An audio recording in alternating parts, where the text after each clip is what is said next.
আর এবার খোদ নিরাপত্তারক্ষীদের তাণ্ডবে আতঙ্কিত নর্থ সাবারবান হাসপাতালের ডাক্তার নার্সরা। মুক্ত অবস্থায় ডাক্তারদের দরজায় লাথি তাণ্ডবের অভিযোগ। আসকট স্পিন কন্ট্রোল ল্যাবের পরীক্ষায় এটি প্রমাণিত। কেয়াসেট অ্যালোপেক্স পেন্টা অ্যাক্টিভ নতুন চুল গজাতে সাহায্য করে, চুল পড়া বন্ধ করে। কেয়াসেট অ্যালোপেক্স পেন্টা অ্যাক্টিভ 10 হেয়ার ফল প্রবলেমের একমাত্র সলিউশন। দুই অতিরিক্ত নিরাপত্তারক্ষীকে ইতিমধ্যে গ্রেফতার করেছে পুলিশ। ধৃত দুই নিরাপত্তারক্ষীর নাম ধর্মেন্দ্র প্রসাদ ও সৌরভ দে।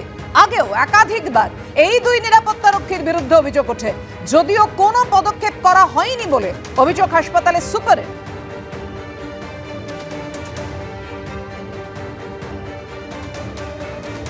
মধ্য অবস্থায় এসে অনেক কিছু বলে যায়, তারপরে আমি বাড়ি চলে যাই 1টা নাগাদ।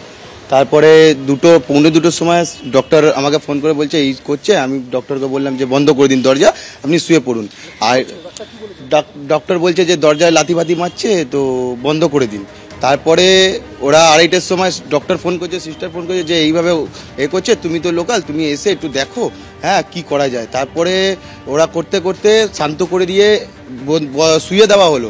তারপরে পুলিশ এলো, এসে ওদেরকে নিয়ে অ্যারেস্ট করে নিয়ে গেছে। ধর্মেন্দ্র প্রসাদ এবং সৌরভ দে ওরা রাত ওদের অন ডিউটি ছিল, ডিউটি চলাকালীন ওরা ড্রাঙ্কেন অবস্থায় ছিল।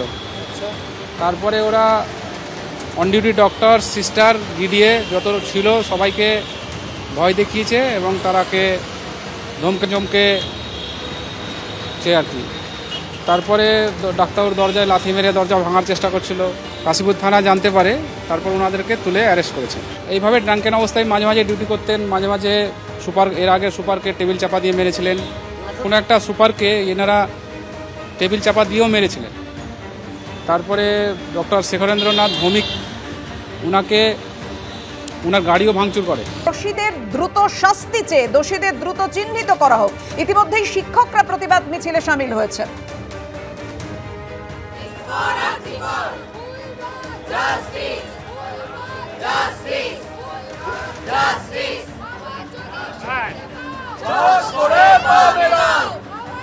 শিয়ালদা থেকে শ্যামবাজার পর্যন্ত শিক্ষকদের এই প্রতিবাদ মিছিল। সমাজের সব স্তরের মানুষজন, সব পেশার মানুষজন, তারা প্রত্যেকেই চাইছেন দোষীদের দ্রুত চিহ্নিত করুক সিবিআই এবং বিচার পাক নির্যাতিতা। আর সেইভাবেই প্রতিবাদ মিছিল আমরা দেখতে পাচ্ছি। আমাদের সঙ্গে রয়েছেন আমাদের প্রতিনিধি ঐশী। ঐশী, জানাও আমাদের। ঠিক আছে, একেবারে যেমনটা দেখতে পাচ্ছ এই মুহূর্তে শিয়ালদা থেকে একটি মিছিল বেরিয়েছে শ্যামবাজারগামী। তারা এখান থেকে এপিসি রোড ধরে মূলত মানিকতলা খান্না হয়ে শ্যামবাজার পৌঁছবে।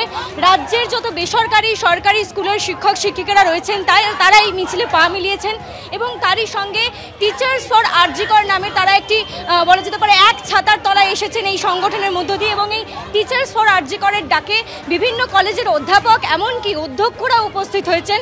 আজকের এই মিছিল শিয়ালদা মেট্রো স্টেশন থেকে শুরু করে তারা নিয়ে যাচ্ছে শ্যামবাজারের উদ্দেশ্যে এবং তারা তাদের যে স্লোগান, যেটা শুনতে পাচ্ছ যে জাস্টিস ফর আরজিকর, যে স্লোগান আমরা এই মুহূর্তে দেখতে পাচ্ছি যে রাজ্যের বিভিন্ন মিছিলে, যে মিছিলে প্রত্যেকটি সর্বস্তরের মানুষ পা মিলিয়েছে, সেই সর্বস্তরের মানুষের মিছিলে কিন্তু এই একটাই স্লোগান শোনা যাচ্ছে, জাস্টিস ফর আরজিকর। আজকেও কিন্তু এই স্লোগান দিয়েই কিন্তু শিক্ষক শিক্ষিকারা যারা পথে নেমেছেন প্রতিবাদ মিছিল করছেন এই মুহূর্তে এবং স্লোগান তুলছেন জাস্টিস ফর আরজিকর। শিয়ালদা থেকে শ্যামবাজার পর্যন্ত এই মিছিল যাবে। আমরা কথা বলবো কিছু শিক্ষক শিক্ষিকার সঙ্গে। কি দাবি? আমার যদি শুনতে পান, একটাই দাবি, যেভাবে নির্যাতিতাকে মেরে ফেলা হয়েছে সেটার জন্য সঠিক বিচার হয়। আদারওয়াইজ আমরা মহিলারা ভীষণভাবে নিরাপত্তাহীন ভোগ করছি। এইভাবে শিক্ষিকা এবং শিক্ষকরা আমরা নিয়েছি, একটাই দাবি, আর কিচ্ছু চাই না। আর কতদিন আমরা অপেক্ষা করবো সঠিক বিচারের জন্য? সঠিক বিচার কবে পাবো আমরা? আমরা মেয়েরা এতদিন পর্যন্ত আদৌ কি বিচার পাওয়া যাবে সেটাই তো বিরাট প্রশ্ন। সেটা আমরা ভাবতে পারছি না, মহিলা হয়ে সেটা ভাবতে পারছি না।